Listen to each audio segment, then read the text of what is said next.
Matapos nga pong maipanalo ng Houston Rockets ang Game 5 kahapon laban sa Golden State, mismong si Coach Ime Udoka na ang nagsabi sa interview, hindi sila naging masyadong masaya since napakarami nga pong dapat gawin para ma-comeback ang serye. Sa ngayon, nakafocus sila ng husto sa Game 6 dahil gagawin nila ang lahat para manalo dito at upang mapuwersa ang Game 7 na gaganapin sa kanilang home court. Isang panalo na lang ng Rockets, makukuha nilang muli ang home court advantage. Pero aminado ang team, siguradong hindi magiging madali ang haharapin nila sa Game 6 since gaganapin ito sa napakaingay na home court ng Golden State. Alam nga po nila napakahirap talunin ng Warriors sa loob ng arena na ito, kaya kailangan talaga nilang mag-ingat dahil kunting pagkakamali lamang posibleng tambakan sila. Kaya kailangan nga po nilang kanilang mga key player na mag-step up, lalo si Jalen Green na sa tuwing nagkakaroon ng magandang performance parating nananalo ang Houston Rockets. Ibig sabihin no choice ito kundi magpakitang gilas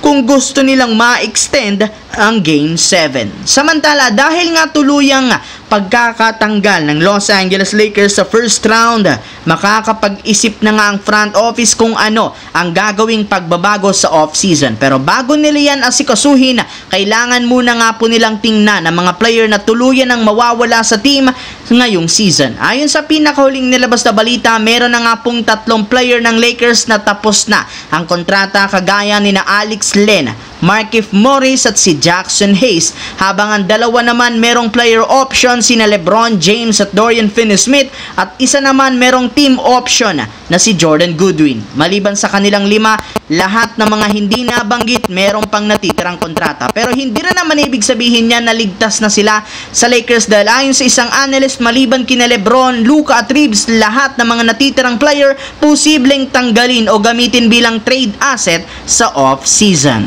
Samantala, kung inyo nga pong matatandaan bago pa magsimula ang season, marami na ang nagdududa sa kakayahan ng Minnesota matapos nilang i-trade ang isa sa kanilang franchise player na si Karl Anthony Towns para makuha dito sina Donte DiVincenzo at Julius Randle mula sa Knicks. Mas lalo pa nga silang pinagdudahan nang hindi maging maganda ang kanilang simula. Ngunit lahat ngang yan nagbago at nag-iba nang ma-eliminate nila sa first round ng Lakers sa kanilang pagiging underdog. May ilang mga analyst ang nagsabi tama lamang ang ginawang desisyon ng Timberwolves, kagaya ng pagpili kay Anthony Edwards bilang main man kaysa kay Towns. Para sa inyong kaalaman, hindi naging maganda noong nakarang off-season ang cap space ng team, kaya kinailangan nilang isakripisyo ang ilan sa mga key player. Mabuti na lang hindi sila nagkamali sa kanilang ginawang desisyon.